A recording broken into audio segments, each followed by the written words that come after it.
আগামীকাল প্রধানমন্ত্রী তারেক রহমানের মৌলভীবাজারের সফরের বিস্তারিত জানাতে শ্রীমঙ্গলের ভিক্টোরিয়া উচ্চ বিদ্যালয় মাঠ থেকে সরাসরি যুক্ত হচ্ছেন সহকর্মী আব্দুল আহাদ।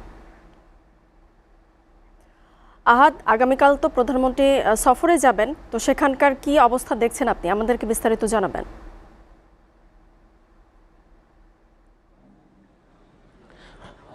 পরিস্থিতি যদি বলতে চাই, আপনারা আমার পিছনে দেখতে পাচ্ছেন যে এখনও নেতাকর্মীরা বসে রয়েছে, মঞ্চ তৈরির কাজ চলছে। সেই কাজটি আমরা সকাল 10টার থেকে দেখতে পেয়েছি যে শুরুর কাজ চলছে। এই কাজটি এখনও চলছে, নেতাকর্মীরা অপেক্ষা করছেন, রিহার্সেল চলছে। আমরা একটু আগে দেখতে পেয়েছি যে রিহার্সেল হচ্ছে আগামীকাল প্রধানমন্ত্রী তারেক রহমানের সামনে কিভাবে নেতাকর্মীরা বক্তব্য রাখবেন। এছাড়া আমরা দেখতে পেয়েছি যাদেরকে ফ্যামিলি কার্ড দেয়া হবে সেসব নারী সদস্যদের দেখতে পেয়েছি কয়েকজনকে, যারা বক্তব্য রাখবেন এখানে প্রধানমন্ত্রীর সামনে, তাদেরকে রিহার্সেল করানো হচ্ছে। এখানে আপনারা দেখতে পাচ্ছেন যে মঞ্চে স্থানীয় যেসব নেতাকর্মী রয়েছে তাদেরকে দেখতে পাচ্ছেন, সিনিয়র নেতৃবৃন্দকে আমরা দেখতে পাচ্ছি।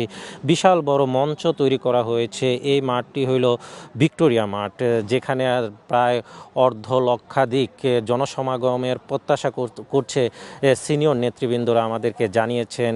বিপুল সংখ্যক জনসমাগম হবে সকাল থেকেই। আপনারা জানেন যে তারেক রহমান তার নির্বাচনী ইশতেহার বাস্তবায়নে দেশের বিভিন্ন প্রান্তে যাচ্ছেন এবং ফ্যামিলি কার্ড থেকে বিভিন্ন কর্মসূচির উদ্বোধন করছেন। এরই ধারাবাহিকতায় মূলত সিলেট সফরের তিনি আসছেন এবং আমরা যতটুকু জানতে পেরেছি সকাল 11টার সময় তিনি এখানে পৌঁছাবেন। সড়ক পথে বিমান পথে তিনি সিলেটে আসবেন, পরবর্তীতে শ্রীমঙ্গলের সড়ক পথে এসে মূলত এই ফ্যামিলি কার্ডের কর্মসূচিতে অংশগ্রহণ করবেন। 1টার সময় অনুষ্ঠানটি শুরু হবে। এতটুক ছিল আমাদের কাছে। আমরা এখন কথা বলবো এখানে হাই স্কুলের একজন শিক্ষকের সাথে। আপনার কাছে আমরা জানতে চাইব, প্রধানমন্ত্রী আগামীকাল আসছেন, তিনি ফ্যামিলি কার্ড উদ্বোধন করবেন। আপনাদের আসলে অনুভূতিটা কেমন যে এতদিন পরে প্রধানমন্ত্রী আসছেন আপনাদের এখানে, এবং সার্বিক উন্নয়ন পরিকল্পনা যেগুলো নির্বাচনের ইশতেহার ছিল সেগুলো এক ধরনের আশা প্রত্যাশা তিনি আপনাদেরকে দেবেন? ধন্যবাদ।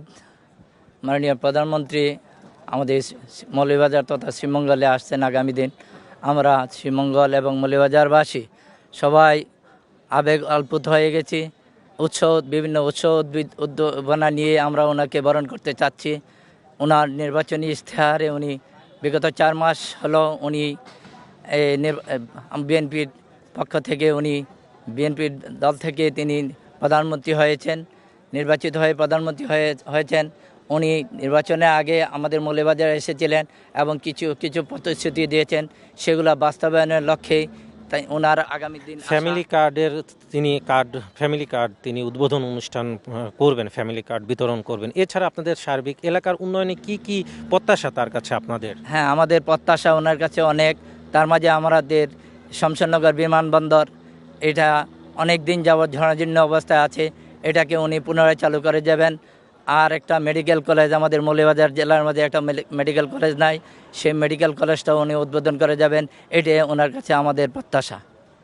তিনি যেমনটি বলছিলেন যে তাদের প্রত্যাশার কথা, এখানে সাধারণ যে মানুষ রয়েছে নেতাকর্মীদের পাশাপাশি প্রধানমন্ত্রীর এই আগমনকে ঘিরে তারা এক ধরনের স্বপ্ন দেখছে যে প্রধানমন্ত্রী তাদের এই যে দাবি দাওয়াগুলো আছে সেগুলো বাস্তবায়ন করবে এবং আধুনিক একটি শহরে, শ্রীমঙ্গলকে আধুনিক শহরে রূপান্তর করবে, এমনটি প্রত্যাশা সাধারণ জনগণের এখানকার। এছাড়া আরেকটি বিষয় আমি জানিয়ে রাখতে চাই যে সকাল থেকেই এখানে নেতাকর্মীরা আসছেন এবং এখানে আইনশৃঙ্খলা সদস্যরাও আসছেন এবং তারা পরিদর্শন করছেন। সকালে পরিকল্পনা মন্ত্রী, সমাজ কল্যাণ মন্ত্রী এসেছিলেন জাহিদ হোসেন। এই ছিল আমার কাছে সর্বশেষ শ্রীমঙ্গল থেকে।